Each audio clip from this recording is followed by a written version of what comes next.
coup, c'est vraiment un très grand plaisir de vous voir aussi nombreux dans cette salle aujourd'hui.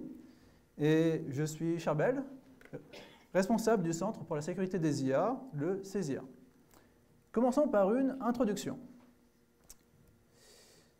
Les progrès en IA avancent à toute vitesse.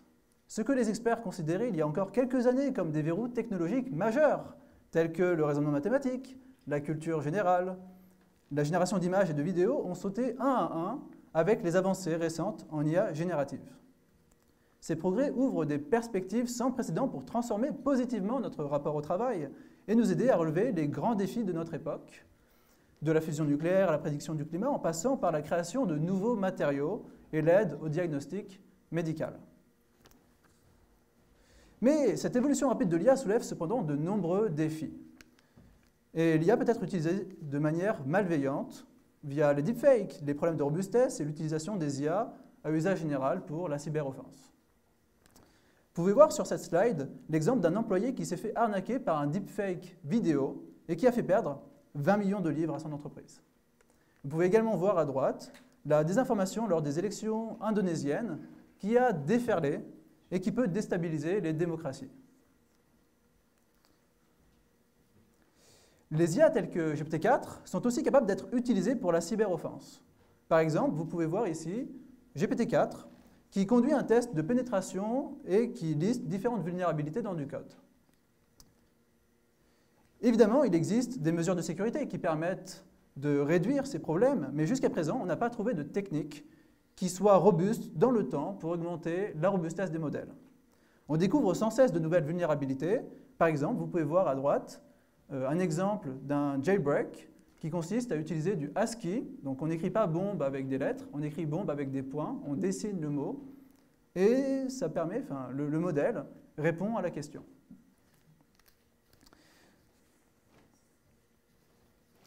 Même lorsque, donc ce qu'on vient de voir, c'est que l'IA peut être utilisée de manière malveillante. Mais même lorsque ni les utilisateurs et ni les développeurs ne souhaitent faire de mal, il y a tout de même des problèmes. C'est ce qu'on appelle les problèmes accidentels d'alignement. Et donc, voici un exemple. Cicero est une IA qui a été entraînée par Meta pour jouer au jeu de diplomatie. Le jeu de diplomatie, c'est un jeu qui est très compliqué parce que c'est un jeu de plateau qui nécessite l'utilisation du langage naturel, comme l'anglais ou le français par exemple. Et c'était très impressionnant de voir que Meta a réussi à créer une IA qui est capable de jouer à ce jeu avec un bon niveau de joueur amateur. Mais malheureusement, quelques mois après la publication du modèle, eh bien, des chercheurs ont analysé les traces de Cicero et il s'avère que Cicero a appris le comportement de tromperie de manière stratégique. Donc, vous pouvez voir ici un exemple. Donc, l'IA Cicero joue la France et dit à l'Angleterre « OK, supporting user ». Et juste après, la France dit quelque chose totalement différent à l'Allemagne. « Move to the North Sea, England thinks I'm supporting him ». Donc, c'est un exemple de manipulation. Et ce qu'il faut aussi raconter, c'est le fait que, pourtant, les développeurs de Meta avaient pris soin de filtrer la donnée d'entraînement pour ne pas qu'il y ait d'exemple de manipulation dans cette donnée d'entraînement. Et aussi avaient choisi une architecture qui était censée donner des comportements plus honnêtes. Cet exemple illustre le fait que, de manière générale, il est difficile d'aligner les IA avec les valeurs humaines. Et cela peut paraître anodin aujourd'hui, mais imaginez une IA puissante déployée dans le monde réel avec de tels problèmes. Plus une IA est autonome et générale, plus il est crucial qu'elle soit alignée avec nos valeurs et objectifs. Or, les IA sont de plus en plus générales et autonomes. Aujourd'hui, les LLM ne sont que des outils à qui on pose des questions, mais il est possible de convertir les modèles de langage, des LLM, en agents autonomes à qui on donne des objectifs et qui peuvent effectuer une série d'actions complexes sur un ordinateur, grâce notamment à des frameworks comme AutoGPT, qui permettent aux LLM de manier des outils tels que les moteurs de recherche ou le terminal en ligne de commande, et donc d'accéder à des fonctionnalités de navigation sur l'ordinateur ou sur Internet. Alors, comment faire pour convertir un LLM en agent autonome? Alors, ça, c'est une slide illustrative. Donc, ce qu'on va tenter de faire, c'est donner un objectif au LLM. Par exemple, ici, l'objectif, ça doit être Your task is to summarize the file info.txt. Donc, c'est un fichier qui se trouve sur l'ordinateur. Et ce qui va se passer par la suite, c'est que on va demander au modèle de décomposer cet objectif en sous-tâches, et ensuite le LLM va exécuter tâche après tâche pour se rapprocher de l'objectif. Donc comment est-ce qu'on fait pour exécuter l'une de ces tâches au sein de cette liste de tâches? Eh bien, c'est illustré sur cette image. On va donner des outils au LLM, tels que l'accès à la ligne de commande, l'accès pour pouvoir manipuler l'ordinateur, ainsi que l'accès à un navigateur Internet. Et donc, il y a un programme, une commande, qui permet d'écrire le contenu du fichier, de lire le contenu du fichier, c'est cat-info.txt.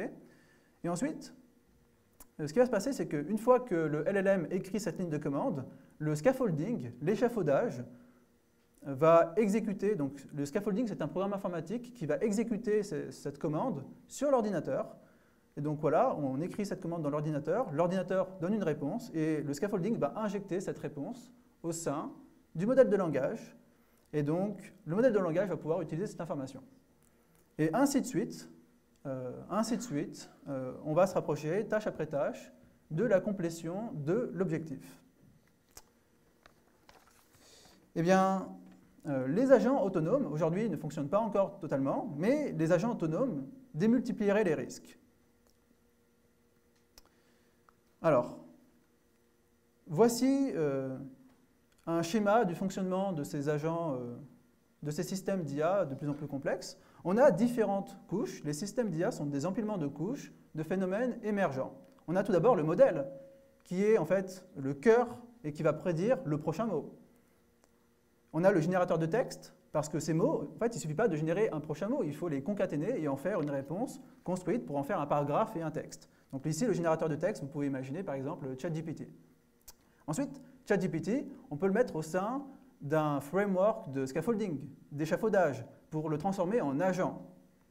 Et enfin, ce système, on peut le faire dialoguer avec d'autres agents ou d'autres humains. Et c'est ce qu'on appelle un système multi-agent. Et l'IA est une technologie singulière qu'on ne construit pas mais qu'on entraîne. Qu'est-ce que veut dire cette phrase? Ça veut dire que le cœur de ce système, le modèle, ce n'est pas quelque chose qu'on construit pièce par pièce comme un avion ou comme une voiture. C'est quelque chose qu'on entraîne et on n'a pas une compréhension fine des algorithmes qui sont sédimentés au sein des poids de ce réseau de neurones. Et donc, chaque couche technologique vient avec ses angles morts. On a les attaques adversariales, les hallucinations, les problèmes d'alignement, les capacités émergentes, comme je vous l'ai présenté avec Cicero, qui fait de la manipulation. Et enfin, au niveau le plus élevé, des risques systémiques, comme les flash crash. Et donc, ces évolutions ont conduit plusieurs centaines d'experts, dont les 3 chercheurs en IA les plus cités au monde, à s'associer en mai 2023 à une déclaration indiquant que l'IA pourrait poser un risque d'extinction pour l'humanité.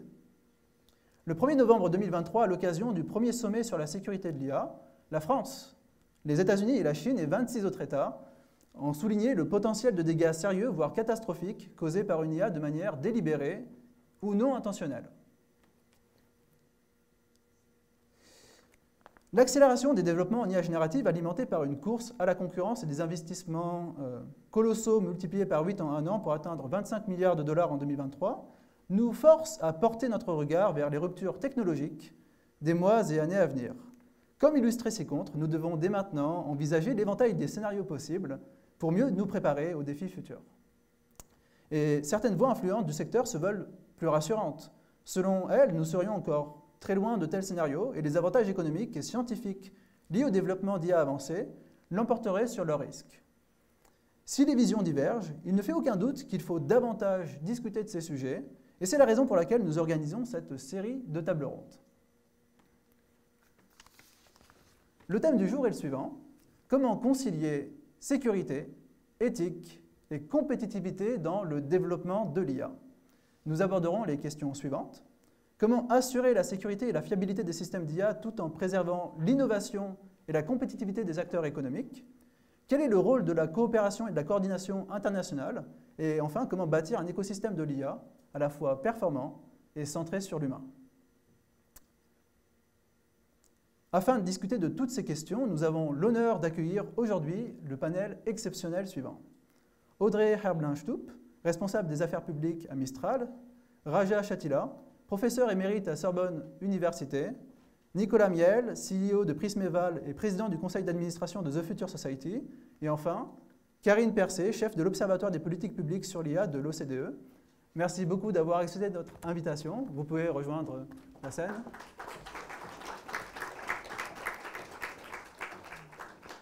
Vous pouvez vous placer un petit peu comme ici.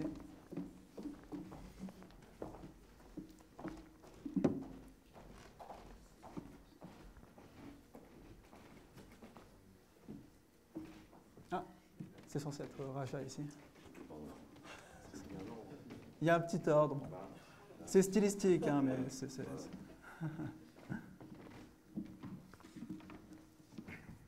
Bien. Bien, merci beaucoup d'avoir accepté notre invitation. Et je vous propose de commencer par un premier tour de table. Est-ce que vous pouvez vous présenter brièvement? Donc, vous avez des micros. Oui. Bonsoir à tous, merci beaucoup pour l'invitation. Moi, je suis Audrey Herbelin-Staub, je dirige les affaires publiques, entre autres, de Mistral AI pour le monde entier. Mistral, c'est une start-up internationale implantée en France. On a été créé il y a 1 an maintenant. On fait des LLM, donc on fait du texte-to-texte. On fait que du texte pour l'instant. Et moi, ça fait une grosse quinzaine d'années que je travaille dans les affaires publiques et depuis assez longtemps dans les nouvelles technologies. Donc on parle de révolution et on parle de plein d'enjeux qui sont, oui, certes nouveaux pour l'IA, mais qui ne sont pas du tout nouveaux dans le monde des technologies. Et donc je pense que ce sera intéressant aussi de mettre ça en perspective, notamment avec la révolution des réseaux sociaux. Merci. Bonsoir. Donc, Raja Chetila, je suis professeur émérite à Sorbonne Université, faculté de sciences d'ingénierie. J'ai travaillé toute ma vie dans le domaine de l'IA et de la robotique. J'ai participé à de nombreuses commissions, comités, etc., sur le développement de l'éthique de l'intelligence artificielle. Par exemple, à la IEEE Global Initiative on Ethics of Autonomous Intelligent Systems. J'étais membre du High Level Expert Group on AI de l'Europe je suis membre du Comité national pilote éthique du numérique en France et du groupe One AI de l'OCDE aussi.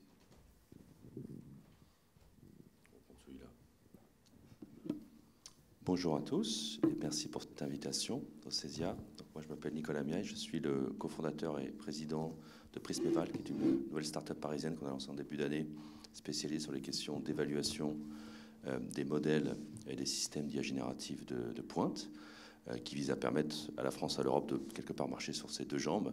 On a une super tête de filière qui s'appelle Mistral et qui fait des modèles de fondation. Il y en a d'autres. Et on a vocation, nous, à faire émerger et faire grandir cet écosystème français de l'évaluation, qui est un enjeu majeur pour garantir justement la réconciliation entre robustesse, sécurité et compétitivité. J'étais avant ça le fondateur et le PDG aussi, on dit en anglais, de The Future Society, qui est un think tank indépendant, pionnier en matière de gouvernance de l'IA. Je suis depuis le 1er janvier simplement le chair du board, je ne suis plus le leader exécutif. Après 10 ans à la tête de cette institution que j'ai fondée au départ à la Kennedy School à Harvard, je travaille directement sur les questions de gouvernance de l'IA depuis 2010-2011, donc ça remonte. Et donc j'ai eu quelque part le privilège de travailler sur la plupart des cadres de gouvernance qui ont maintenant émergé. J'étais par exemple dans le groupe d'experts de l'OCDE pour faire émerger les principes de l'OCDE en 2019. J'ai eu et je continue à avoir le plaisir de travailler avec Raja dans le cadre du Partenariat mondial pour l'IA, où nous collidons ensemble un projet important sur les questions d'impact environnemental. Et donc, quelque part dans la saison 1, je me suis beaucoup occupé de l'émergence des cadres de gouvernance. Et après, évidemment, l'adoption du règlement européen sur l'IA, qui est un cadre réglementaire contraignant, très important pour structurer le marché, il m'a semblé nécessaire de basculer vers les questions de mise en œuvre et de faire en œuvre que la mise en œuvre crée de la valeur en Europe, crée de la valeur en France. Et c'est l'objectif de Prismeval. Voilà. Merci. Donc, je m'appelle Karine Persé. Je suis responsable de l'unité IA au sein de l'OCDE. Et cette unité inclut notamment la gestion de l'Observatoire des politiques publiques sur l'IA, OECD.ai, puisqu'il n'y a pas d'IA dans le système de nom de gestion de nom de domaine, et qui aussi se coordonne en fait les groupes intergouvernementaux IGO, qui traitent de la gouvernance de l'IA. Et depuis très peu, la semaine dernière, qui s'est rapproché du PMIA, donc une initiative issue du G7, et donc maintenant qui se rapproche avec IGO, puisqu'il y avait beaucoup de complémentarité, ainsi que de leurs des réseaux d'experts de chacun de ces groupes qui ont chacun des sujets bien déterminés sur lesquels ils avancent. Et c'est des groupes donc internationaux et multi-stakeholders regroupant des participants gouvernementaux et de toutes les parties de la société civile. L'OCDE, c'est à la base une organisation intergouvernementale qui inclut 38 pays démocratiques, qui sont des démocraties. Donc c'est un peu il faut être une démocratie pour faire partie de l'OCDE, mais qui travaille avec tous les autres pays, grosso modo, en fonction des sujets. Donc là, sur l'IA, on travaille beaucoup avec l'Inde, avec l'Égypte, avec Singapour, avec le Brésil, qui est un pays accession qui va normalement devenir un pays membre de l'OCDE, le Pérou, plein d'autres pays aussi. Et donc l'OCDE est connu pour ses principes, le principe OCDE sur la gouvernance de l'IA de 2019, qui ont été récemment mis à jour. Et puis c'est des travaux un peu analytiques, définitions et choses comme ça. Voilà. Eh bien, merci beaucoup pour ce premier tour de table, pour ces présentations. Je vous propose d'enchaîner sur chacun de vous présenter un scénario de risque qui vous paraît important. Et donc on peut aussi commencer par Audrey. Il y en a beaucoup. Il y en a beaucoup, mais moi je dirais que le risque que nous on voit chez Mistral et qui nous semble être un risque très court terme et dont on parle pas forcément toujours beaucoup, c'est le risque de capture de cette technologie par un tout petit nombre d'acteurs plutôt venant de la Silicon Valley. Et donc le risque immédiat de ça, c'est effectivement le fait d'avoir des modèles qui vont avoir un seul point de vue, qui vont avoir été entraînés sur des mêmes corpus de données et qui vont refléter qu'une seule manière de voir le monde. Et donc pour moi, c'est le premier risque qui est le risque qui est déjà quasiment là. C'est ce risque effectivement de capture de cette technologie par quelques acteurs qui sont des acteurs qui maîtrisent déjà quand même beaucoup de notre sphère informationnelle. Alors, c'est pas très original, mais je pense que l'un des risques majeurs qui n'est pas non plus sur le long terme, c'est le risque pour la démocratie. Pourquoi ? Parce que la démocratie est fondée sur un certain nombre de principes et surtout sur un certain nombre de concepts, connaissances, histoires partagées entre les membres d'un pays, les populations d'un pays. Et l'utilisation de systèmes d'IA pour déformer cette réalité historique ou bien pour modifier les points communs, c'est-à-dire le socle commun sur lequel la démocratie est fondée, est une véritable menace. Alors, c'est une menace qui peut être celle d'utilisateurs malveillants, mais c'est aussi une menace parce que les systèmes d'IA génératifs, en particulier, par nature, produisent des vérités différentes. Quand je dis vérité, évidemment, certaines n'en sont pas. Malheureusement, maintenant, on est habitué à parler de vérité alternative. Donc, le fait qu'on ne s'entende pas sur des éléments essentiels de l'histoire commune, et pas seulement de l'histoire, mais des concepts communs, fait que des populations vont croire des choses différentes. Et donc être amenées à prendre des décisions qui ne vont pas dans le sens de vivre ensemble, c'est-à-dire de l'un des fondements de la démocratie. Parce qu'il s'appuie sur des connaissances différentes. Et de nouveau, ce n'est pas uniquement l'effet d'acteurs malveillants, qui est déjà problématique, bien évidemment, c'est juste l'effet d'utiliser des systèmes qui mélangent le vrai et le faux, et qui en plus n'ont pas de sémantique véritable du monde réel. Oui, je pense qu'on sous-estime parfois grandement l'impact systémique d'un basculement vers du stochastique. Et tu l'as assez bien décrit d'ailleurs, Charbel, dans une logique d'agentisation qui place au cœur de la démarche technoscientifique des systèmes qu'on ne connaît pas, qu'on ne comprend pas. Donc, le problème de la boîte noire. Le problème de la boîte noire passé à l'échelle dans une logique d'agentisation débouche pour moi sur un profil de risque dont on ne parle pas forcément. Si tu en as parlé, c'est bien, celui de l'accident, l'accidentel. Pas malveillant, mais accidentel, qui peut avoir des conséquences si cette boucle d'agentisation se déplace trop vite, assez traumatisant. Je te donne un exemple. Et c'est un exemple qui pourrait déboucher à très court terme sur un éclatement de la bulle de l'IA générative qui pourrait causer beaucoup de tort à tout le monde.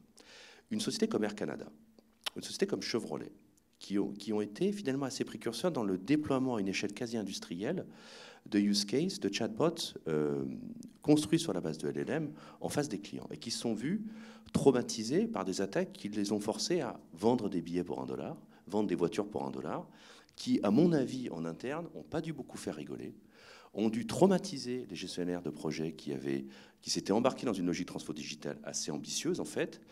Et ce genre de traumatisme, on s'en remet quand même assez difficilement. C'est pour ça que je parle de risque d'éclatement, parce qu'aujourd'hui, quand on prend une société, il y a typiquement un catalogue de use cases, d'une centaine de use cases pour un groupe industriel, et beaucoup de gens bricolent sur ces use cases, mais il y a très peu de démarches d'industrialisation. Et quand on leur pose la question de savoir pourquoi ils ont raison d'être prudents vis-à-vis de l'industrialisation, il y a notamment la problématique du coût, évidemment du coût des tokens, mais aussi des problématiques de safety et de robustesse. Par absence de robustesse, on, quelque part, s'empêche d'eux. Et en face d'un ou plusieurs petits accidents, pas si petits accidents de ça, on pourrait arriver sur une logique plus problématique, un frein à l'industrialisation. Et c'est pour ça qu'on a besoin, quelque part, la pression au déploiement est telle, on a tous goûté à ces chatbots, ils ne marchent pas si mal, honnêtement, et ils nous rendent quand même pas mal de services, et on en a diablement besoin. Et l'absence de robustesse débouche, de notre point de vue, c'est un petit peu ce que c'est de faire apprise, sur une obligation d'une forme de révolution sur le test, l'évaluation, la vérification, la qualification, et à terme, les problématiques de qualification, et à terme, de certification. On a besoin de révolution pour éviter ce genre de scénario accidentel qui pourrait quelque part freiner l'adoption industrielle. Les problèmes auxquels fait face Boeing face à Airbus aujourd'hui sont des problèmes industriels sur les technologies qui sont déjà largement matures. Et pourtant, on a des problèmes industriels. Voilà, c'est là où je me devance. Bon, ils ont tout dit. Non, mais non, je rigole. Et je suis tout à fait d'accord avec Audrey sur le risque de concentration par un petit nombre d'entreprises et également un tout petit nombre de pays. Et puis avec Raja, bien sûr, sur les risques énormes pour la démocratie, surtout quand on voit les nouvelles récentes, là, par exemple aux États-Unis, les débats et tout ce qui va s'enchaîner, ainsi qu'avec Nico sur les risques systémiques et les risques qui... Donc, en fait, je vais peut-être juste en mentionner 3 qui sont plus moyen-long terme. Donc, on a mis en place un groupe de travail de chercheurs un petit peu de tous horizons, des chercheurs académiques, des chercheurs de grandes boîtes, pour avoir un petit peu pour anticiper un peu plus que ce qu'on l'avait fait. Enfin, comme on représente les gouvernements, anticiper un petit peu plus le futur que ce qui n'avait été le cas en fin 2022. Et donc, trois des risques vraiment importants identifiés. Là, bon, sur les 5-10 ans, sont vraiment les risques d'acteurs malveillants, de cyberattaques, et donc de puissance de cyberattaques qui serait très importante. Donc ça, c'est un domaine sur lequel on travaille de manière active. Secondement, des risques liés au dysfonctionnement du système d'IA avancé,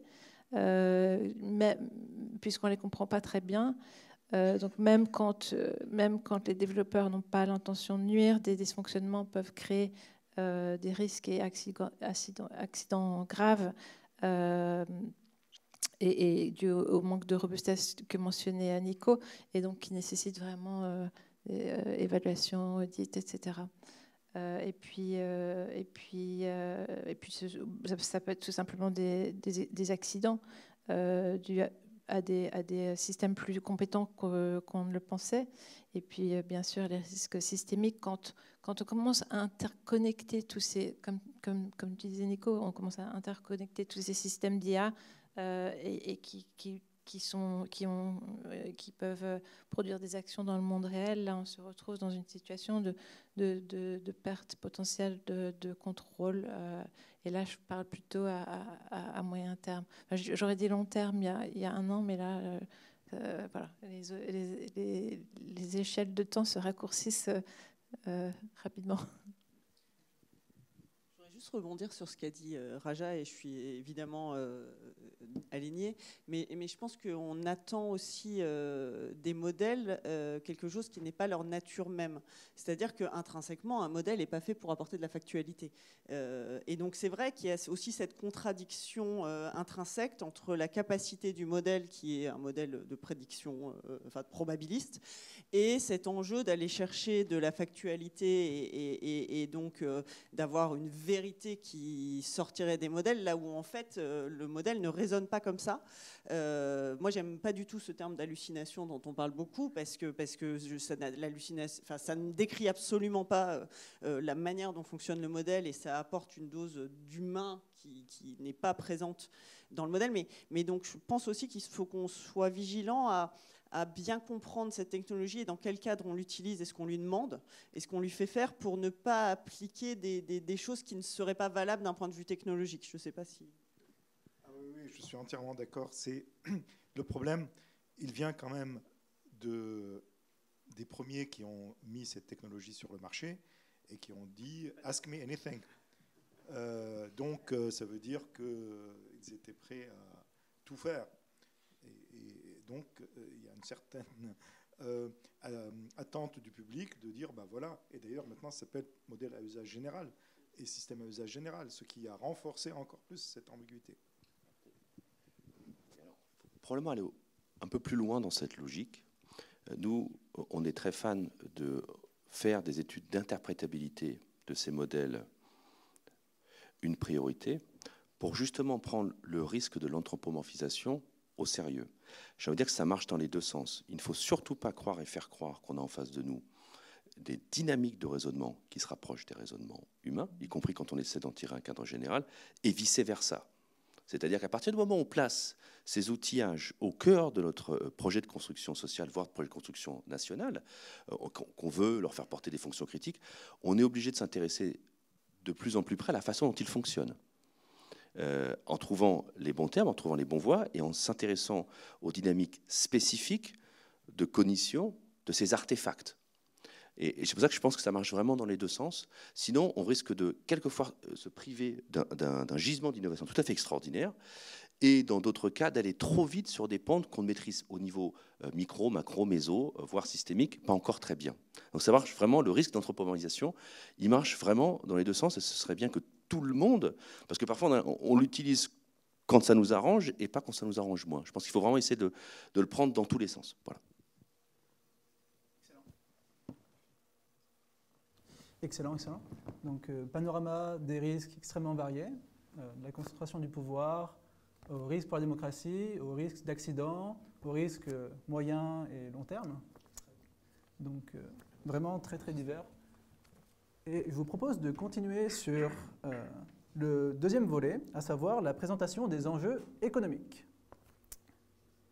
Alors, la présentation des enjeux économiques est de course à l'intelligence artificielle.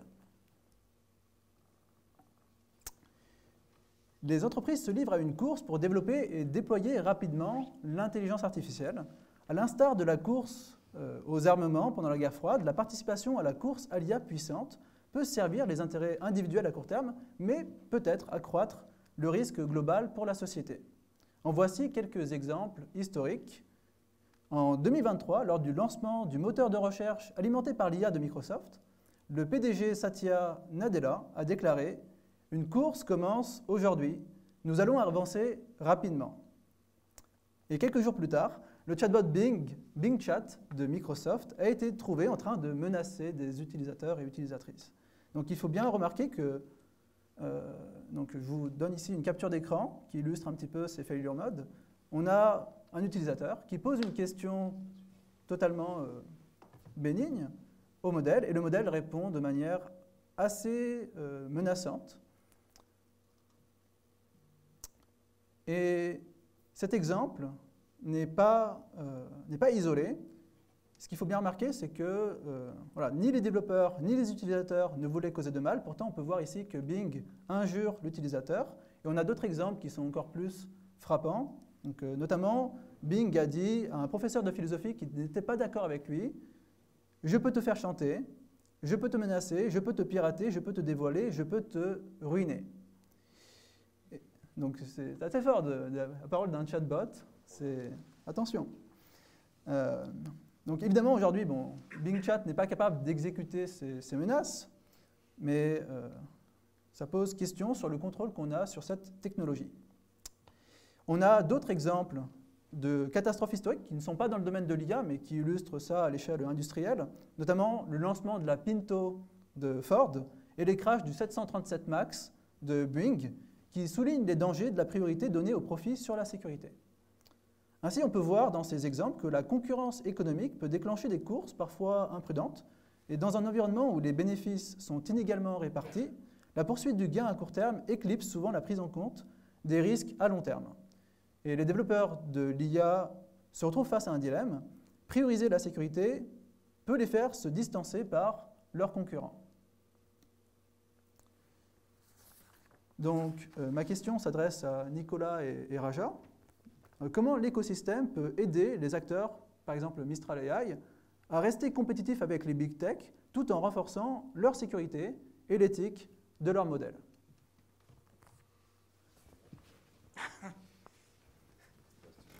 Vaste Oui. sujet. Question vaste. Ouais, je vais commencer par... Tu parles de l'écosystème. L'écosystème, c'est beaucoup de monde. Par exemple, il y a les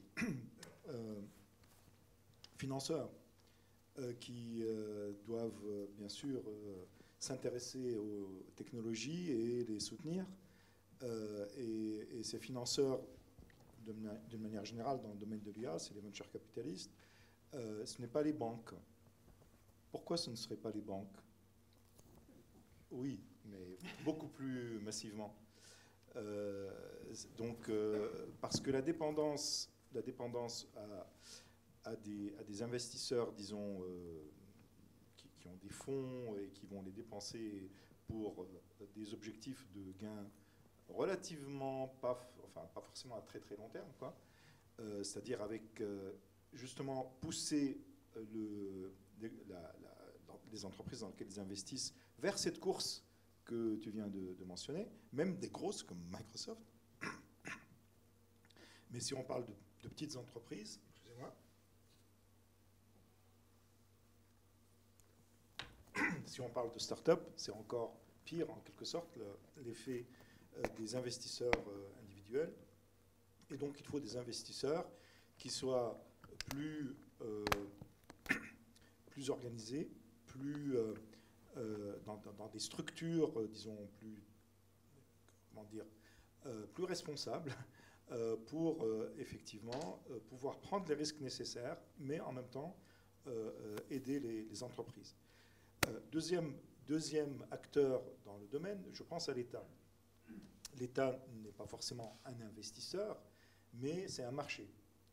Et donc, dans les mécanismes de marché public, il peut y avoir des initiatives prises par l'État pour favoriser ces entreprises-là.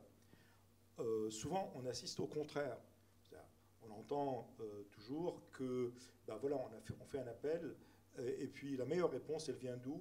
Ben, elle vient évidemment de ceux qui ont les moyens de fournir le service, de ceux qui ont déjà développé des services similaires par ailleurs parce qu'ils ont d'autres marchés internationaux.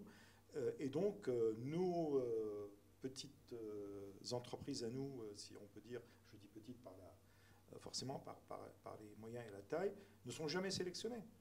C'est très simple, je veux dire. Hein.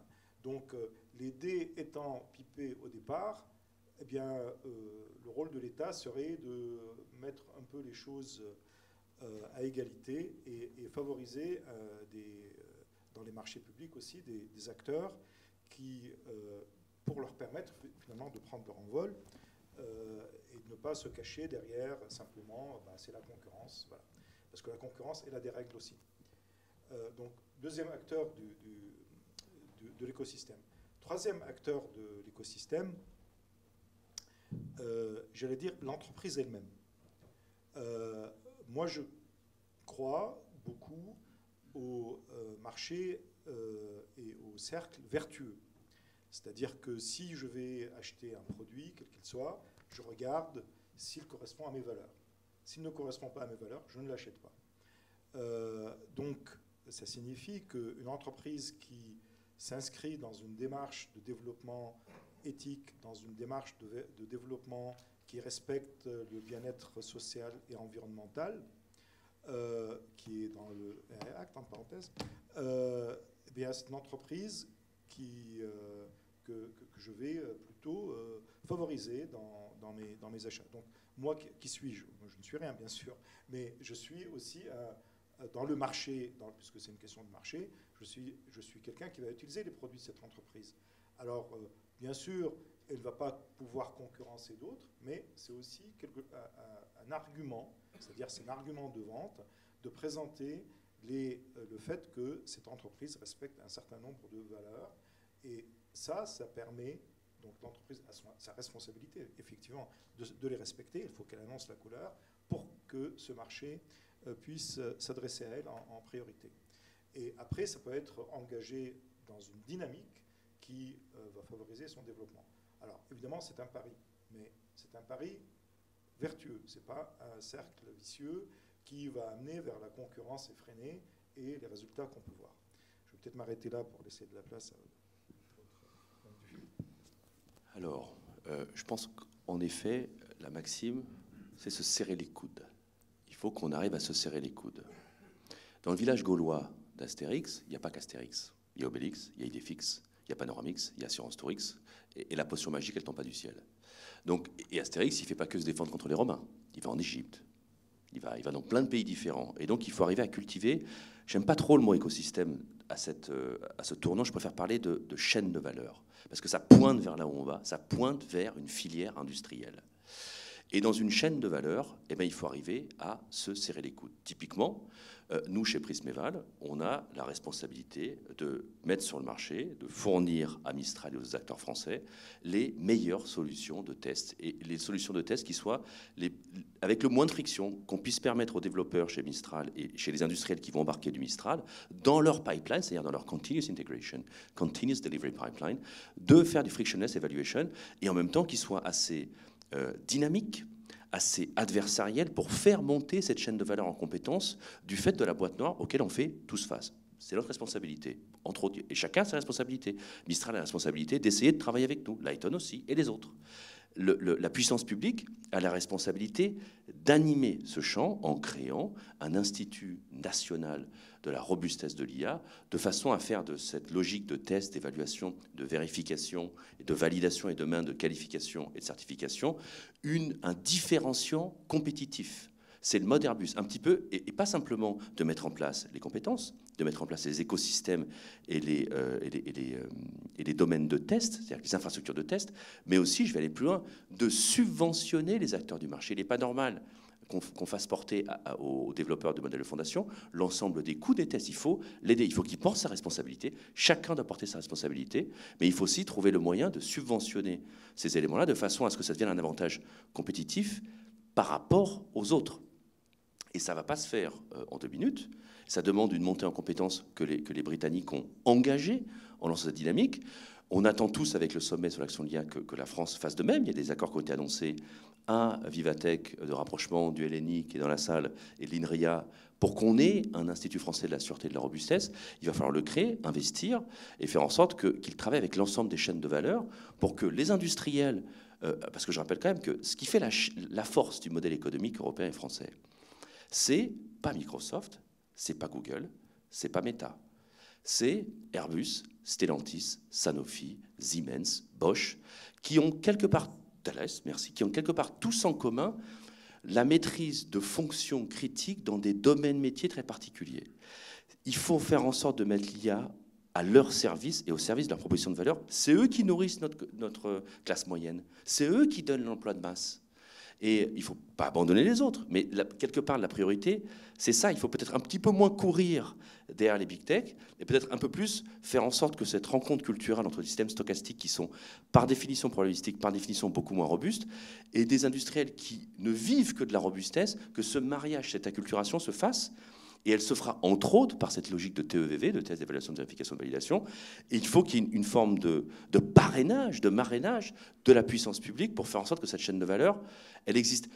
Je prends l'exemple d'Airbus souvent parce que ça me semble être un exemple intéressant, du rôle de chacun, y compris de l'État, pour faire en sorte que ça marche. En plus, il me plaît bien cet exemple parce qu'il y a un exemple pan-européen, transcontinental. Il ne faut pas l'exagérer parce que le logiciel, ce n'est pas les avions, faut pas non plus, et ce n'est pas les mêmes dynamiques de vélocité. Mais pour moi, il renvoie bien la responsabilité des uns et des autres dans cette logique-là pour faire en sorte de réconcilier, face au big tech, la compétitivité avec la sûreté et l'éthique et d'en faire demain, comme tu le disais, Raja, une course vertueuse.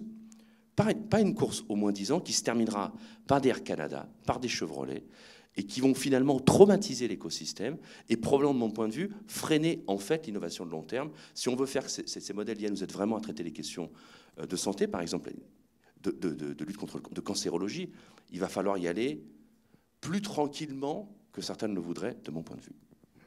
Je voudrais juste ajouter quelque chose, à mon avis, de très important, qui a été sous-entendu par ce qu'a dit Nico, en parlant de Airbus, Thales, etc. Ce sont leurs sous-traitants, c'est-à-dire justement ceux qui nous intéressent ici, parce qu'ils viennent avec leur écosystème.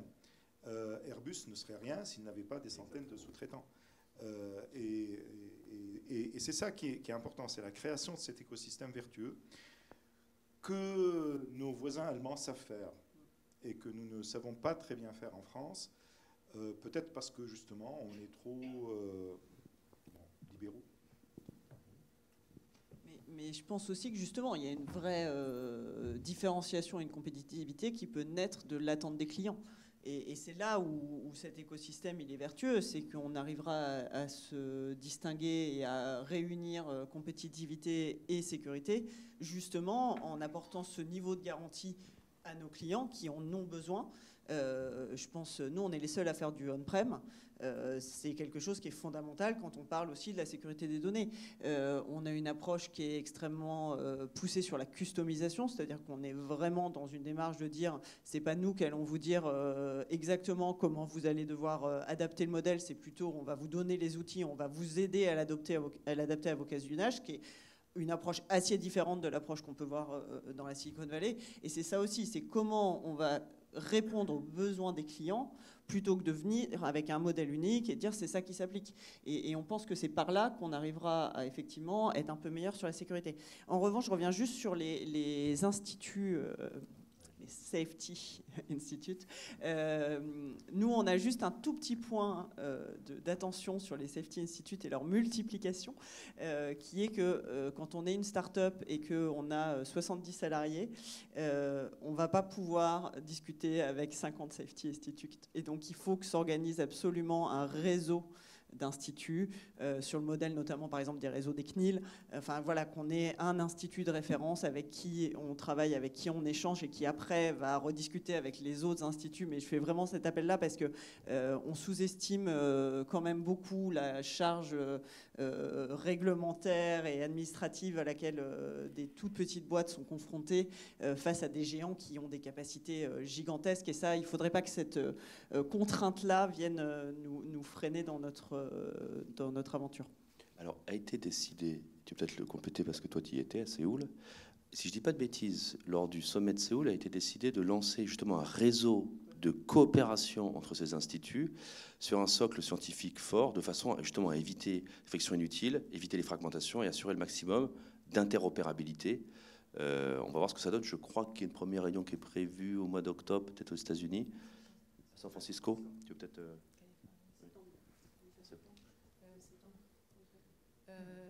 Je ne sais pas pour septembre parce qu'il y a aussi le sommet des Nations Unies à New York, donc peut-être que c'est octobre, mais en tout cas on ne va pas s'embêter à cette rentrée.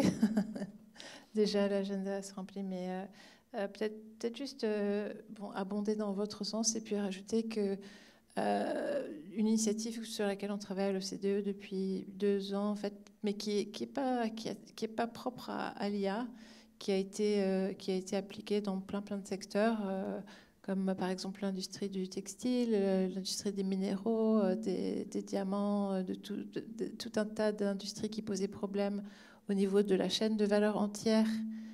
Et de la responsabilité des différentes parties au sein de ces chaînes de valeur. Donc, je ne sais pas comment ça s'appelle en français, mais en anglais, c'est Due Diligence Guidance pour Responsible Business Conduct in AI. Donc, on appelle ça RBC, donc Responsible Business Conduct. Et c'est vraiment prendre en compte non seulement le cycle de vie d'un système d'IA, donc le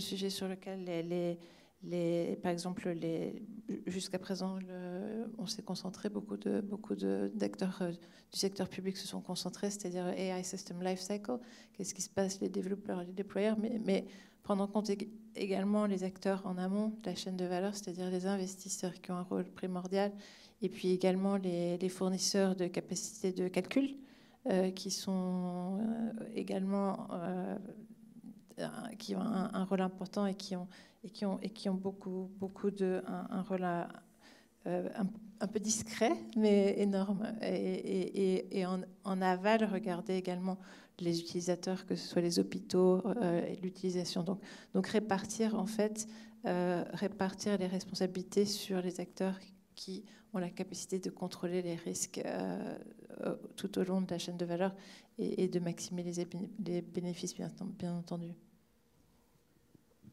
Je voudrais juste revenir sur les Safety Institutes, parce que leur rôle n'est pas très clair pour le moment, et justement, ils devraient faire partie de cet écosystème. C'est-à-dire quoi? En particulier, historiquement, le rôle du LNE, le rôle des chercheurs d'INRIA, c'est de faire des travaux qui bénéficient à la société, qui bénéficient aux produits aussi, parce qu'ils vont faire des tests, ils vont développer des méthodologies. Et donc ça, c'est d'autant moins à faire pour les entreprises qui développent. Donc c'est un soutien. Et il ne faut pas que ça devienne autre chose, c'est-à-dire une institution en elle-même, quoi, qui vit sa vie, c'est très bien, mais c'est une tendance extrêmement naturelle chez les institutions de devenir finalement, de travailler pour le propre compte, en quelque sorte. Voilà, donc juste un petit... Merci beaucoup pour toutes ces réponses. On a eu plein d'éléments de réponse différents, à différents niveaux d'échelle, à l'échelle de l'entreprise, à l'échelle de l'écosystème, à l'échelle internationale, à l'échelle du life cycle du modèle. Alors, plein d'éléments de réponse, donc excellent. Je propose de continuer sur le troisième volet, à savoir la coordination internationale.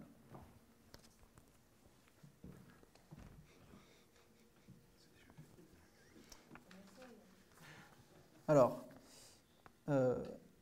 afin de garantir la sécurité et l'éthique de l'IA dans un contexte de course entre les différentes entreprises et entre les différents pays, la coordination internationale est l'un des mécanismes essentiels. Donc, le règlement européen sur l'IA, qui vient d'être adopté, est une première étape importante, mais un schéma de gouvernance qui ne couvre que l'Europe aura une efficacité limitée, et seule une coordination internationale ambitieuse nous permettra de réagir face aux capacités et aux risques des prochains systèmes. Alors, à quoi pourrait ressembler cette gouvernance? On a déjà eu plein d'éléments de réponse, mais en voici quelques-uns. On a parlé de... Donc, le rapport rendu en mars par la Commission de l'IA préconise la création d'une organisation mondiale de l'IA chargée d'harmoniser les normes et les modalités d'audit des systèmes d'IA au niveau mondial. D'autres proposent de lancer un réseau de coopération entre les AI Safety Institute, donc on en a parlé, et donc il y a cette image donc, la collaboration entre la UK Safety Institute et la US Safety Institute. Et ce réseau de coopération entre les AI Safety Institute est déjà établi entre le Royaume-Uni, les États-Unis et le Japon afin d'évaluer les modèles d'IA avancés. Et l'accueil par la France du sommet pour l'action sur l'IA début 2025 offre l'occasion de prendre un leadership éclairé sur les enjeux de sécurité de l'IA. Et donc, dans ce contexte, ma question s'adresse à Karine. Quel est le rôle de la coopération et de la collaboration internationale pour trouver un équilibre entre les différents enjeux, sécurité, éthique et compétitivité? Je pense qu'elle est critique, qu'on ne peut pas faire sans. La coopération et l'interopérabilité internationale sont des règles relatives à l'IA sont essentielles pour limiter la multiplication des obligations réglementaires qui sont un petit peu différentes, un petit peu similaires, mais qui encore une fois, on en revient au problème de la concentration, qui sont peut-être gérables par de grosses entreprises, mais pas par des petites, et qui donc vont limiter en fait le champ d'applicabilité aux grandes entreprises. On a le problème partout. On a le problème dans tous les domaines, que ce soit dans les organisations de standardisation, où en fait on a une partie à l'OCDE où on fait beaucoup d'efforts pour avoir une participation d'entreprises plus petites, mais bon, qui n'ont pas forcément le staff, le budget pour envoyer des représentants à Paris pour participer dans des négociations internationales. Donc c'est critique, et l'interopérabilité des règles est vraiment, vraiment critique. Par contre, j'aurais dit, il y a un an, j'aurais dit pour éviter la multiplication des obligations réglementaires. Aujourd'hui, je dirais plutôt pour limiter tant qu'on peut. On fait ce qu'on peut, mais il y a quand même une course à la réglementation. Il n'y a pas d'autre moyen de le dire. Il y a une course à la visibilité, à avoir le Bletchley Summit, Seoul Summit, the Rome Summit, enfin le Trento Summit, enfin avoir avoir une coopération qui mais en même temps chaque pays veut montrer du leadership, donc c'est un peu compliqué pour l'heure puisque c'est un sujet qui préoccupe beaucoup de monde, mais dans l'idéal on s'orienterait vers des modèles où on enlèverait les noms des pays, des villes, et on augmenterait les discussions de substance et la coordination et la coopération. C'est ce qu'on essaie de faire, on le fait. On essaie de le faire justement en limitant le nom, en enlevant le nom, si possible en changeant le nom. Là par exemple, on risque de s'appeler PMIA au lieu de IGO. Bon, ok. Ou autre chose. Enfin bref, ça n'a pas d'importance finalement. Le nom n'a pas d'importance. Ce qui est important, c'est les recommandations et les obligations que les gouvernements sur lesquelles les gouvernements peuvent se mettre d'accord, et non qui le fait, enfin qui a le nom de sa ville dans le nom de l'outil, de l'instrument juridique. Donc là, on a beaucoup d'initiatives internationales. On voit que les Nations Unies, en particulier différentes agences des Nations Unies avec lesquelles on coopère de manière très étroite, ont un rôle important à jouer, puis en raison de leur participation globale, en fait. L'OCDE a 38 pays membres, coopère de manière étroite avec peut-être une 60, très étroite avec une soixantaine. Mais voilà, il y a le reste du monde, et donc les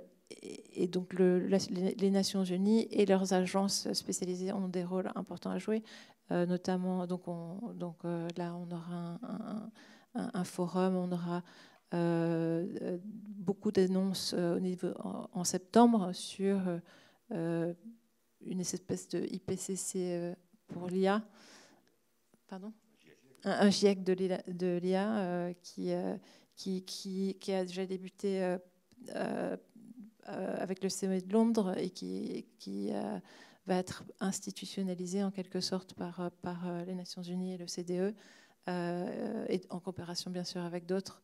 L'outil dont je parlais tout à l'heure sur le Responsible Business Conduct est un outil qui est un instrument juridique utilisé par l'OCDE, mais qui est le même outil qu'utilisent les Nations Unies. On est très aligné avec une partie des Nations Unies qui est encore une fois en français, je ne sais pas traduire, mais c'est le UN Office of Human Rights à Genève, la Commission des droits de l'homme. Voilà. Donc on essaie de coordonner les initiatives internationales, sachant qu'il y a des réalités politiques, par exemple la Chine, la Russie, etc., qui vont être membres des Nations Unies, mais pas de l'OCDE. Donc il va falloir combiner il va falloir en fait effectuer des partenariats entre différentes organisations pour apporter les compétences des uns et des autres. Voilà. Je vais mettre les pieds dans le plat. Et moi, ça fait quasiment 15 ans que je travaille sur la gouvernance de l'IA et je suis depuis 7 ans estomaqué par la rapidité et la qualité des progrès qui ont été faits. C'est assez incroyable. Je ne pensais pas, quand on a commencé en 2016, qu'on en serait là où on en est. Et bravo à toutes et à tous, parce que quelque part, les organisations internationales qui sont habituées à se bouffer le nez, à être dans la compétition, ont réussi à s'entendre sur des frameworks de collaboration, ont réussi à se partager des choses, à travailler finalement assez bien, compte tenu de là où on vient. Donc ça marche plutôt assez bien. Je trouve que la plupart des OI, pour bien les connaître, font leur boulot. Mais il y a un truc qui me fait très très peur, c'est que les sous-jacents géostratégiques qui doivent permettre à ces cadres de gouvernance de percoler sont faibles. Je vous donne un exemple. Moi, j'ai été choqué, vous l'avez peut-être vu, par le fait qu'un des travaux assez extraordinaires qu'a fait l'OCDE pendant 7 ans, parce que l'OCDE, c'est la maîtrise technique des sujets, une forte compétence économique. Enfin, on sait gérer la complexité à l'OCDE et faire déboucher sur des cadres de gouvernance qui créent du consensus. Le cadre de gouvernance sur la fiscalité du numérique, qui avait été si difficile à faire aboutir, qui était de notre point de vue, du point de vue citoyen, quelque chose de vraiment intéressant pour rééquilibrer les intérêts, est en train de partir à la mort parce que les sous-jacents techniques, enfin les sous-jacents géostratégiques, en gros, le Sénat américain ne va pas le ratifier. Et si on n'a pas la ratification des Américains, on risque fort de voir cet outil qui a mis du temps à être développé partir au caniveau. Alors que c'est quelque chose dont les citoyens, les consommateurs, dont on sent tous qu'on a vraiment besoin de cette forme de rééquilibrage pour justement éviter la capture réglementaire, éviter l'excès de concentration de richesse. L'OCDE a fait son boulot, les pays ont fait leur boulot, mais du fait de la topographie du pouvoir, un acteur particulièrement important qui vit une crise politique sans précédent ne va pas le faire passer et donc risque de balancer à la flotte quelque chose qui est abouti. Je parle de cet exemple parce que je crains que dans les années qui viennent, avec le durcissement, on a vécu un durcissement en France, là, on sort quand même d'un cycle un peu compliqué, puis il n'est peut-être pas aussi terminé que ça. On risque de voir certaines démarches de coopération internationale sincères, techniques, déboucher sur peu de choses parce que les gens qui doivent les porter derrière ne pourront pas faire leur travail. Peut-être pour rapidement itérer là-dessus, il y a effectivement un enjeu géopolitique très fort sur le cadre de l'IA en général. Et d'ailleurs, on voit bien, et on a très peu parlé de la donnée ce soir, mais il y a un point qui est structurant, indispensable, et qui est un enjeu de concurrence, mais aussi un enjeu de rayonnement, qui est la question de la donnée. Et aujourd'hui, on voit très nettement des États se positionner sur des cadres réglementaires extrêmement favorables, pour le coup, aux développeurs de modèles d'un point de vue utilisation de la donnée, parce qu'ils ont bien compris que grâce à ça, ils vont attirer les modèles développeurs dans leur territoire, ils vont faire en sorte que leurs données soient présentes dans les entraînements des modèles et que donc leur culture continue de vivre dans les outputs. Et donc il y a quand même tout un tissu à la fois de coopération internationale et en même temps, c'est un peu le truc à la mode, comme le disait Karine. Donc il y a quand même aussi un effet de multiplication qui n'est pas toujours extrêmement facile à suivre, en tout cas pour des plus petits acteurs. Mais aussi, il faut bien voir la compétition internationale qui va se jouer non seulement par l'existence ou non de développeurs de modèles dans les États, mais aussi pour la survie de la culture et du rayonnement culturel de certains États. Et il faut bien avoir en tête qu'aujourd'hui, 65% de la donnée présente, c'est de la donnée en langue anglaise. Donc cet enjeu qui va être utilisé, c'est des chiffres de l'OCDE, et donc ça veut bien dire que derrière, si on veut, parce que la langue, ça n'est pas que du langage, c'est aussi une culture, des valeurs, des modèles, et donc il y a un vrai enjeu à faire en sorte que la donnée dans d'autres langues, et donc qui reflète d'autres types de cultures, soit utilisée par les développeurs de modèles, et ça passe aussi par la régulation.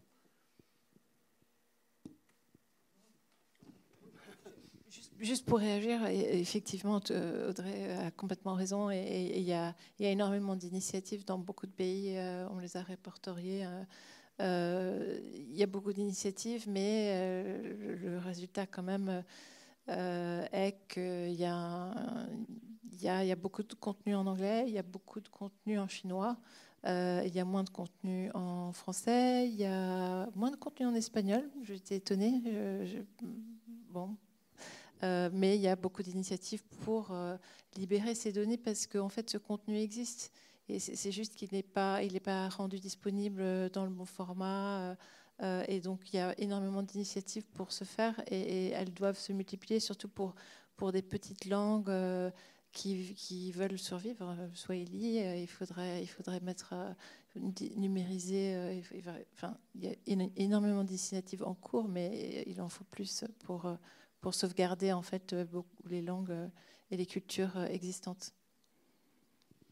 Alors, c'est un point absolument essentiel, mais de manière assez intéressante, on assiste à des phénomènes qui se sont passés à l'époque de la prospection pétrolière.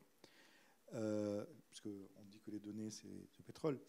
Donc voilà des grandes entreprises qui ont besoin d'implanter leur centres de données, data center, et tout leur compute, qui vont aller dans un pays en disant, voilà, nous, on vient mettre ça en place chez vous, et en échange, on va vous développer un LLM sur votre langue locale majoritaire.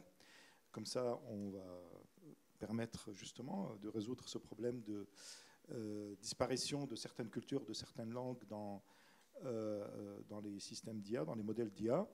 Et donc, ce qui se passe, c'est une forme de capture,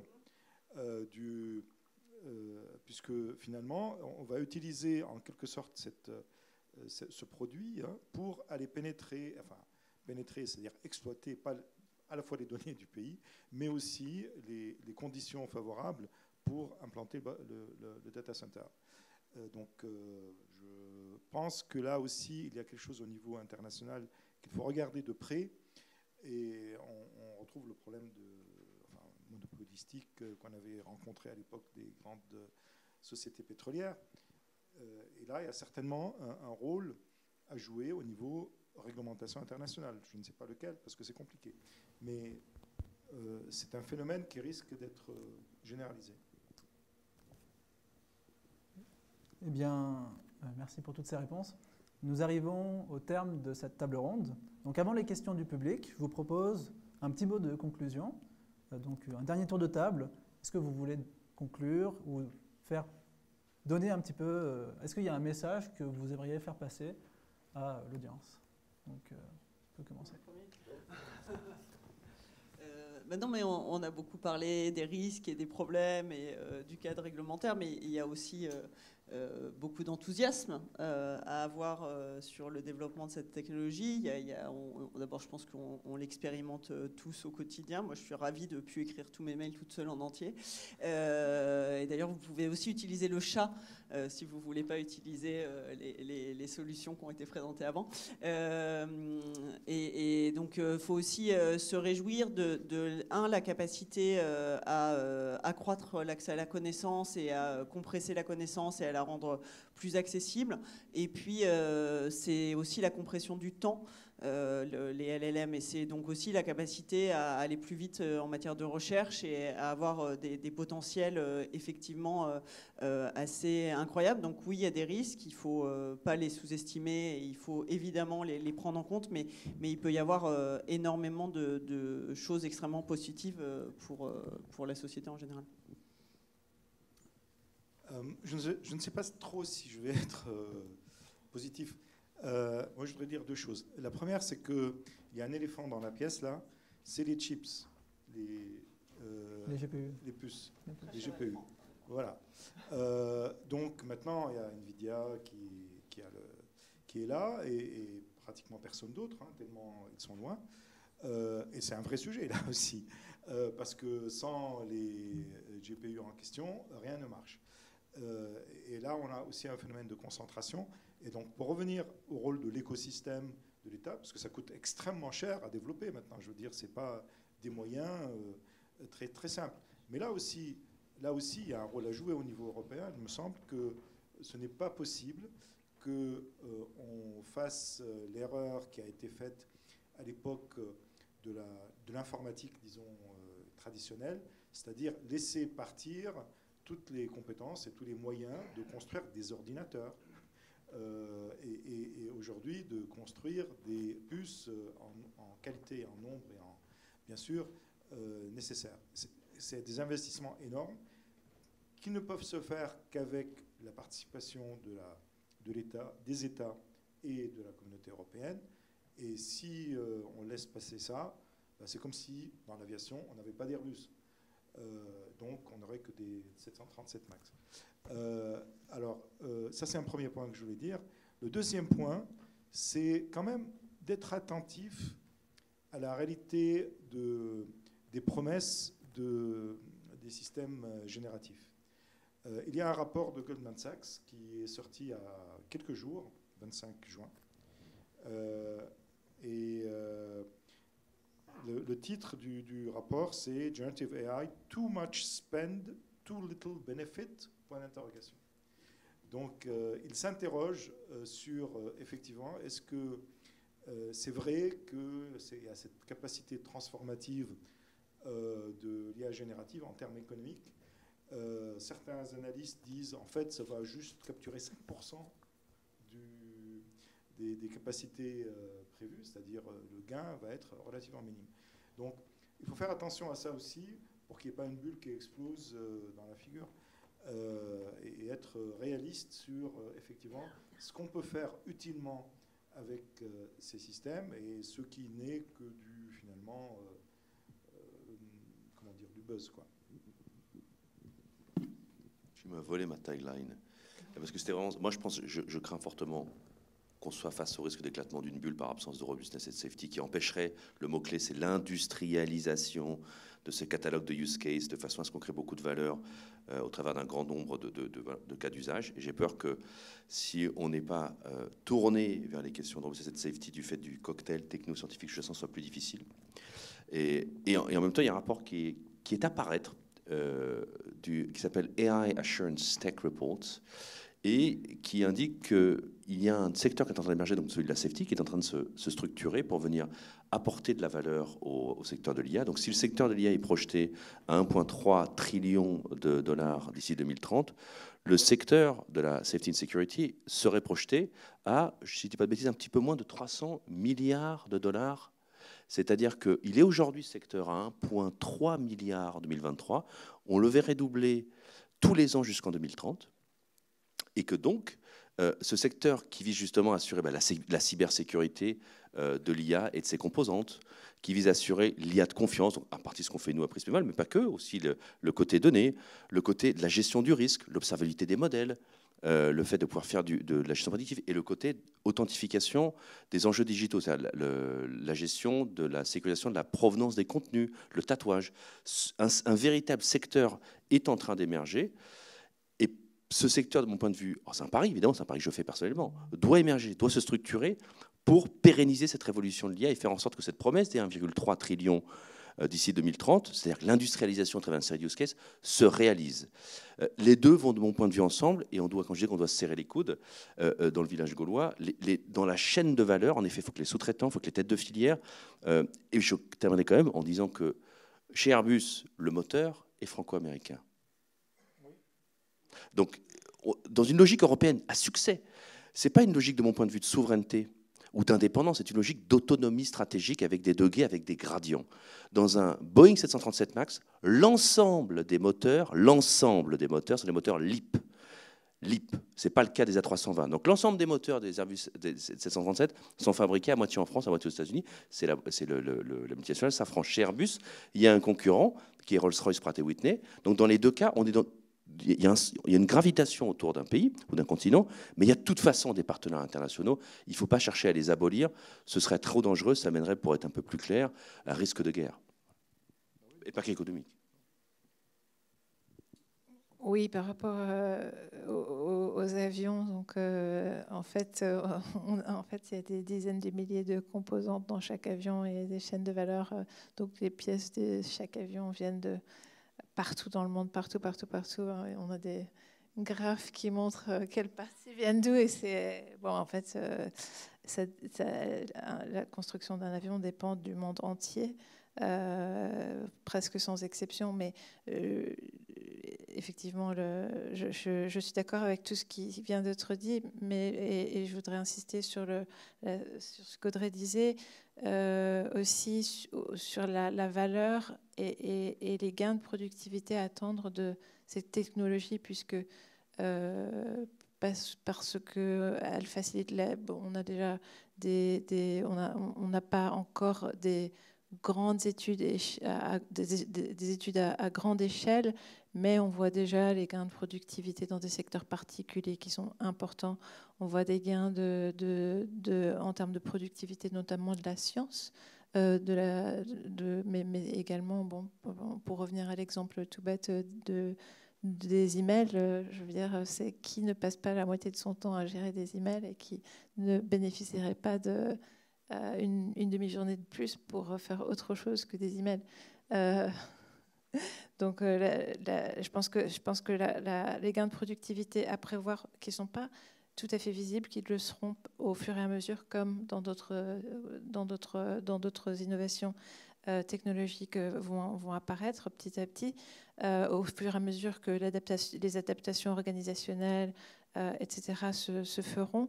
Il y a un autre point important qui est, bien sûr, venant de l'OCDE, j'insisterai sur l'échange de bonnes pratiques entre pays et entre entreprises, puisqu'on a énormément de retours d'expérience, on a énormément d'innovation, d'expérimentation, on a énormément de bases de données là-dessus, donc sur OECD.ai par exemple, mais d'autres existent bien sûr. Et il y a vraiment de la valeur, du temps, de la productivité, du temps à gagner en réutilisant certaines solutions qui fonctionnent et qui sont prouvées, dont le succès est prouvé. Voilà. Merci.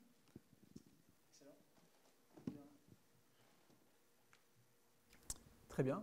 Eh bien, nous pouvons maintenant passer aux questions du public.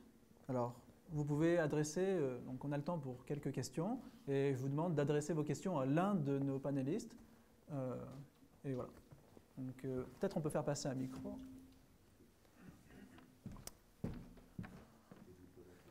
Et donc. Comment ? Très bien. Et présentez-vous. Et afin de maximiser un petit peu le nombre de questions, je vais vous demander de formuler des questions de manière courte et aussi d'avoir des réponses relativement courtes. Et voilà. Bonjour, je m'appelle Daniel Wynne, j'ai lancé une startup qui s'appelle Metri Security, qui fait de la sécurité pour l'IA. Et j'ai une question justement, on parle beaucoup de risques. Moi, il y a un risque qui est assez obvious, c'est justement l'utilisation de l'IA pour la cybersécurité. Mais en dehors de ce risque-là, quel est le vrai risque opérationnel aujourd'hui qu'on observe, dans la mesure où l'impact opérationnel sur les bioweapons est minimal, enfin de ce qu'on observe. Et donc quand on parle de risque, voilà, qu'est-ce qu'on voit opérationnellement, mesurable, que vous voyez ? Par exemple, je vois la cyber. Enfin, clairement, on peut 10x les attaques qu'on peut faire. Maintenant, en dehors, voilà, je serais intéressé de savoir ce que vous pensez. Juste pour mentionner que, bon, effectivement, on a beaucoup de risques. On a, par exemple, le EU AI Act, le projet européen qui a une annexe qui catalogue les risques en différents niveaux de risque. Bon, sur une base, on a l'ordre exécutif américain de l'administration Biden qui établit une liste de risques. On a les pays du G7 qui ont également établi une liste de leurs risques prioritaires. En termes d'évidence, de preuves, qu'est-ce qu'on a pour l'heure ? on commence à accumuler des données sur les risques, enfin, en fait, les risques qui se matérialisent en incidents. Donc, on a créé une base de données et on commence tout juste à voir, en fait, où sont les risques réellement se matérialisent et où, en fait, les risques ne se matérialisent pas. Donc, ça peut changer, bien sûr, ça va changer, ça va évoluer, mais au moins d'avoir une base de réalité, de qu'est-ce qui se passe vraiment, c'est un début. On a également établi un cadre pour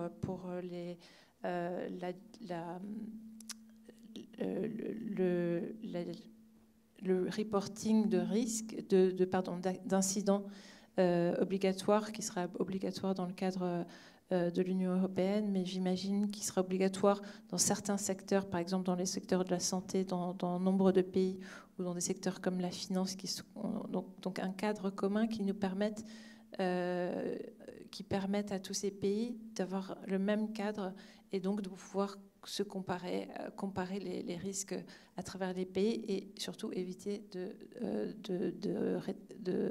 d'avoir les mêmes problèmes qui se matérialisent et d'avoir les mêmes incidents. Peut-être. Je pense qu'il vaut mieux maximiser le nombre de questions. Mais non. Ouais.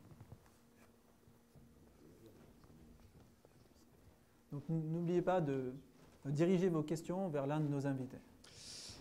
Merci beaucoup pour cette conférence. Alors, je m'appelle Sami Xberas, je suis ingénieur NLP et il y avait quelque chose que je ne comprenais pas très bien, c'est-à-dire que face à l'arbitrage qu'on a à faire entre risque, éthique et sécurité, je me demandais pourquoi cet équilibre-là ne pouvait pas émerger plus naturellement et plus organiquement d'un marché libre, avec de la concurrence et sans forcément d'intervention de l'État, que ce soit pour de la capture réglementaire ou même attribuer des fonds à des projets qui au final n'auraient peut-être pas lieu d'être.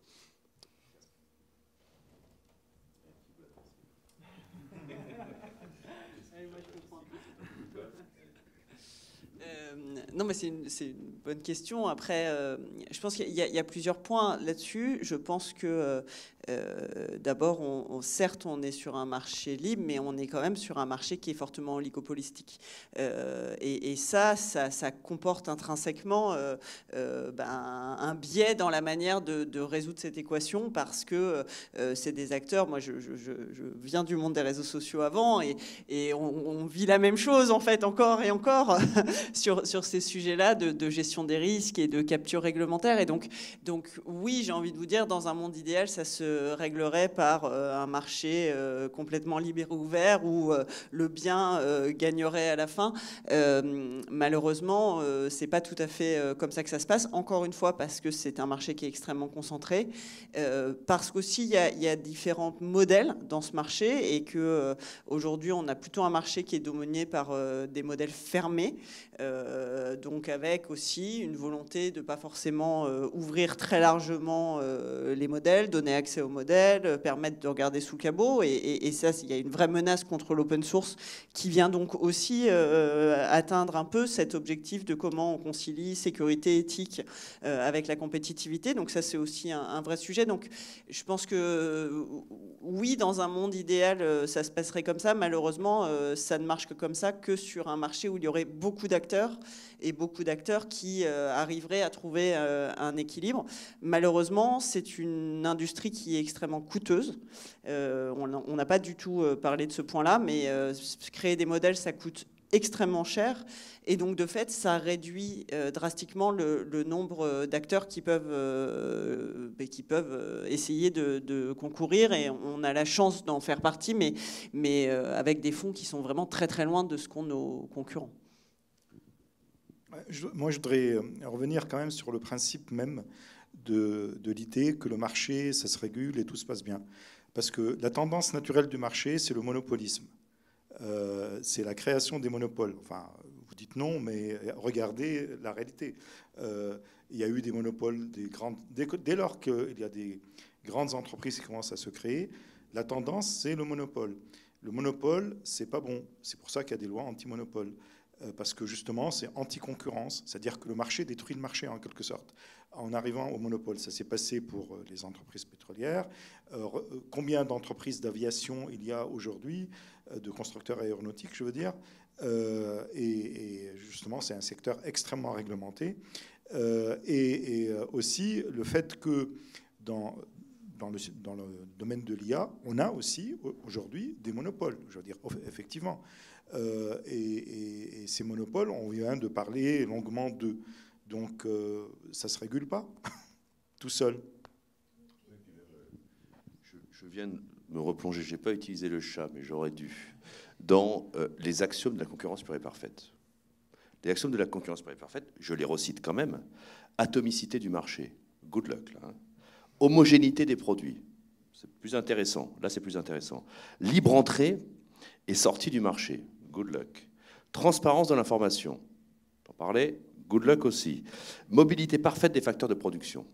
C'est les axiomes qu'on cite généralement comme étant... Donc je pense que là on est sur donc, un marché qui relèverait la concurrence pure et parfaite. Moi dans ce cadre-là je n'y crois pas pour les mêmes raisons. C'est ça que je voulais proposer ces éléments un peu plus théoriques qui renvoient à une réalité d'économie politique qu'on vit tous les jours.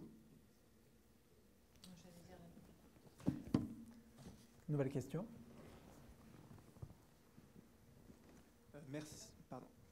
Merci à tous d'être ici. Je m'appelle Nathan, étudiant à l'école polytechnique. Je vais adresser ma question à Monsieur Miaille. Il y a une remarque qui a été présentée comme un peu évidente, mais qui m'avait beaucoup intrigué. Donc j'aurais aimé avoir votre avis sur les raisons derrière.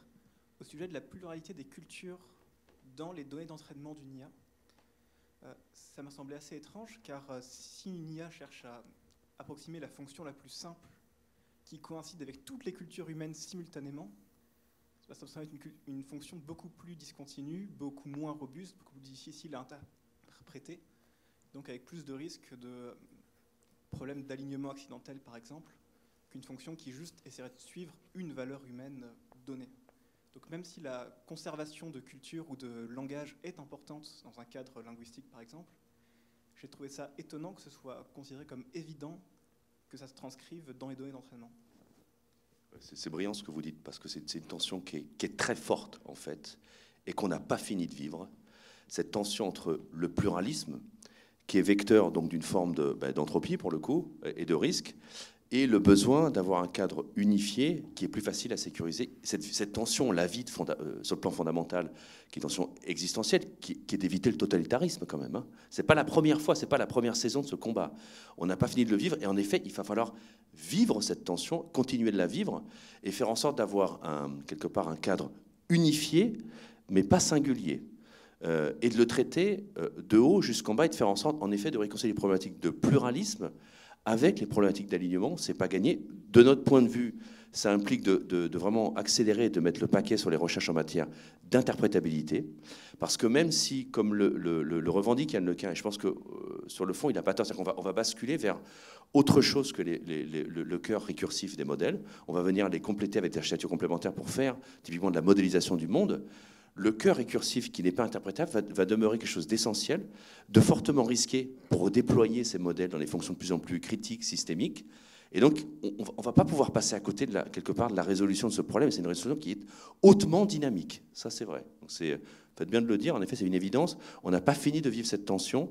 Et quelque part, on n'a pas fini de prendre le risque et de faire prendre le risque de capture réglementaire et de, quelque part, d'une forme de vol, d'une démarche de l'autodétermination. Et on n'a pas fini donc de se créer le risque de se créer des ennemis, typiquement dans la majorité globale, dans le sud global, des gens auxquels on pourrait venir expliquer que non, il ne faut pas qu'ils maîtrisent tout, parce qu'il faut qu'on sécurise le truc, et qu'eux vont nous dire non, tu n'as pas compris. Moi, la priorité, c'est la maîtrise de mon langage, parce que c'est un facteur essentiel de mon projet de construction nationale.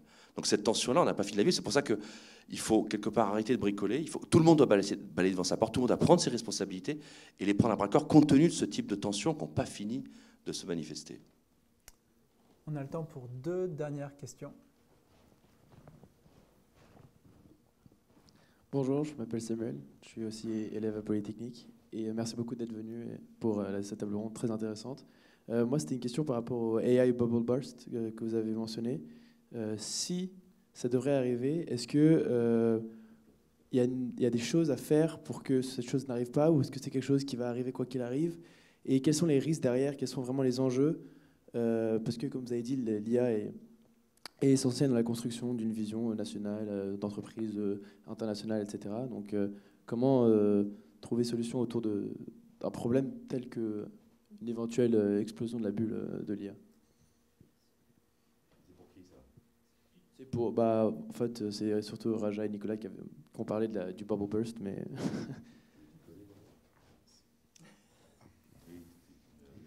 Les bulles, quand ça explose, ça détruit le marché. Donc, on l'a vu à plusieurs reprises.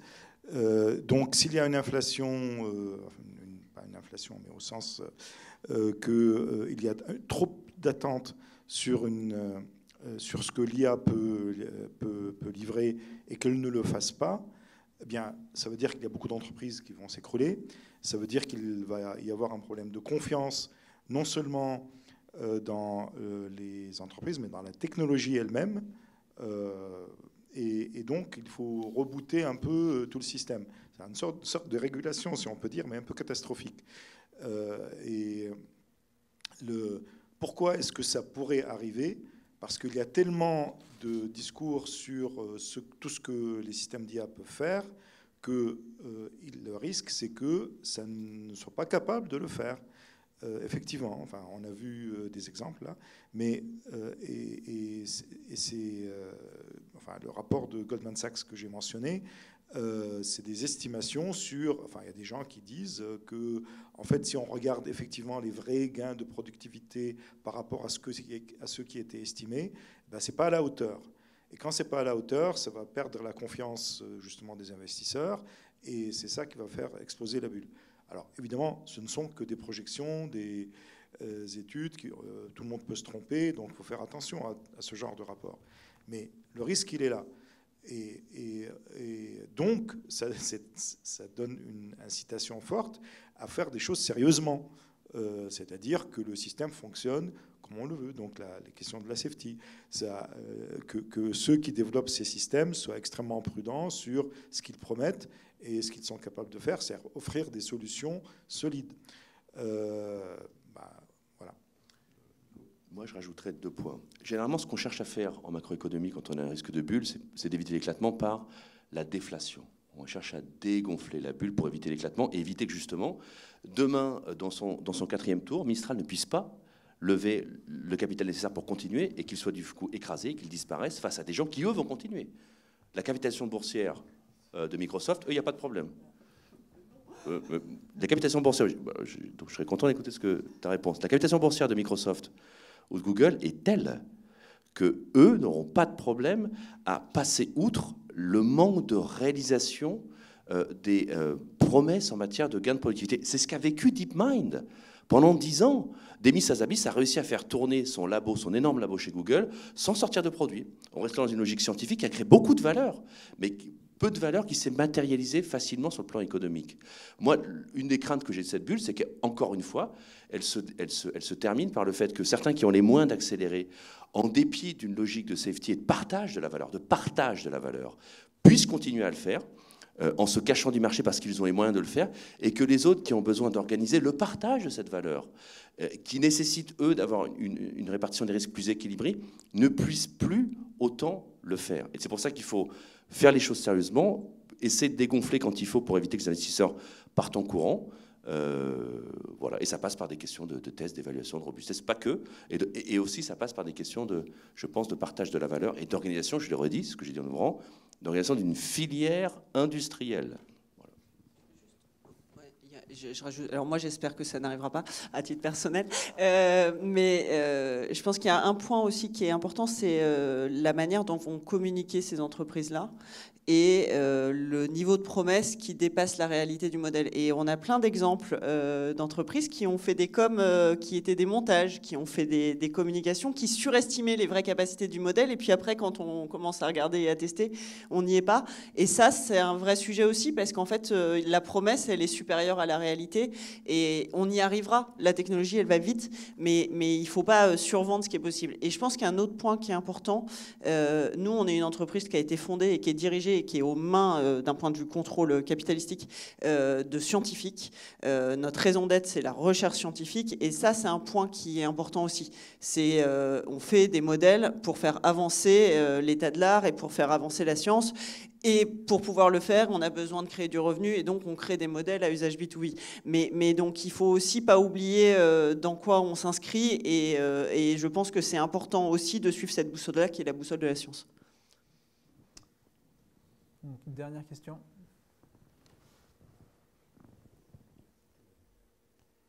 Ouais. Yes.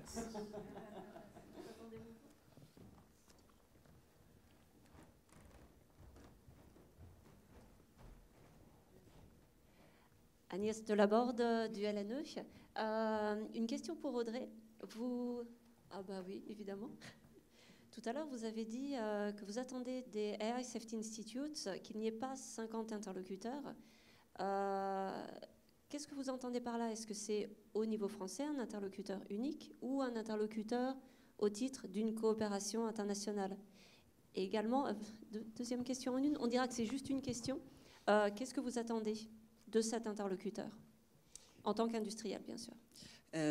Nous, aujourd'hui, on parle avec les Anglais, on parle avec les Américains, et donc c'est vrai que quand on est une entreprise basée à Paris avec une personne qui s'occupe des affaires publiques dans le monde entier, voilà, on aimerait bien parler à une seule personne, point.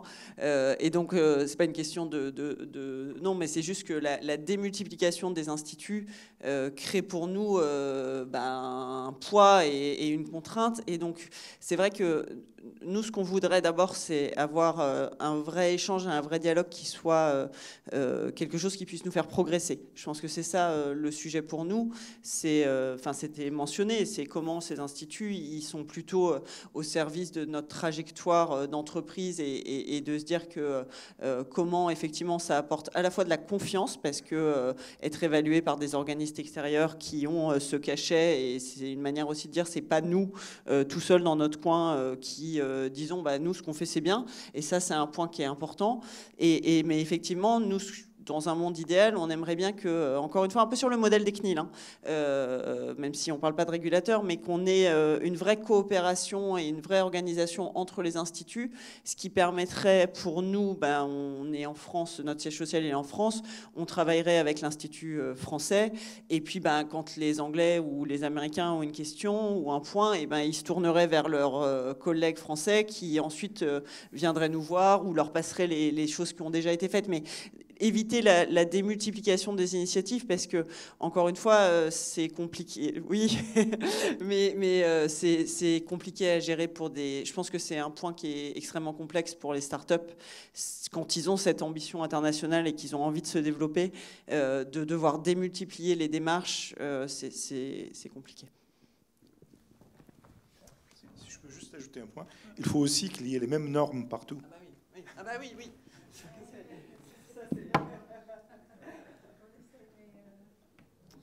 Très bien. Bien. Eh bien, c'était la dernière table ronde de la saison. Donc, merci beaucoup de nous avoir suivis tout au long de cette série. Alors, pour rappel, cette table ronde s'inscrit dans les missions du CESIA, qui est de partager les outils et la connaissance en matière de sécurité des IA à usage général. Et pour ce faire, nous avons deux types d'activités, la recherche et l'ingénierie, ainsi que l'enseignement et les événements. Donc, en termes de recherche et d'ingénierie, on vient de développer un benchmark d'évaluation des superviseurs de LLM, BELS, et donc on a publié ce benchmark à ICML, et donc ça se fait en collaboration avec notamment Giscard et Sorbonne Université. Donc ici, l'idée, c'est simplement, donc on a des policiers qui regardent un petit peu ce que fait le LLM, des policiers automatiques, et est-ce que le policier est capable de repérer les problèmes dans le LLM? Et donc on fait des tests de robustesse à ce niveau-là.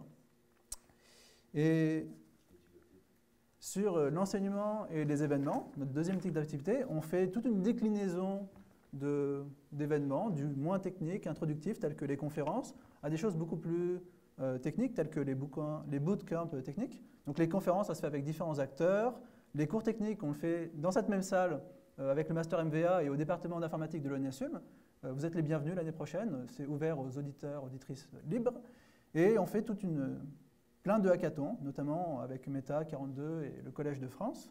Et enfin, donc, on fait aussi des bootcamps techniques, les Machine Learning for Good bootcamp. Donc, ce sont des écoles d'été qui ont été organisées 8 fois dans l'Union européenne. Et donc, c'est 10 jours de formation pour monter en compétence sur les sujets de sécurité de l'IA pour les jeunes doctorants, les jeunes chercheurs. Et nous sommes aussi en train de construire un textbook en cours de construction pour faire en fait un compendium de leur recherche sur la sécurité des IA à usage général. Et donc, voilà, donc c'était vraiment un très grand plaisir de vous accueillir, d'accueillir nos différents intervenants, intervenantes. Et nous vous retrouvons l'année prochaine, au début de l'année scolaire prochaine, donc en octobre, novembre, pour une nouvelle série de tables rondes. On n'en dit pas plus, mais voilà. Merci à toutes et à tous. Et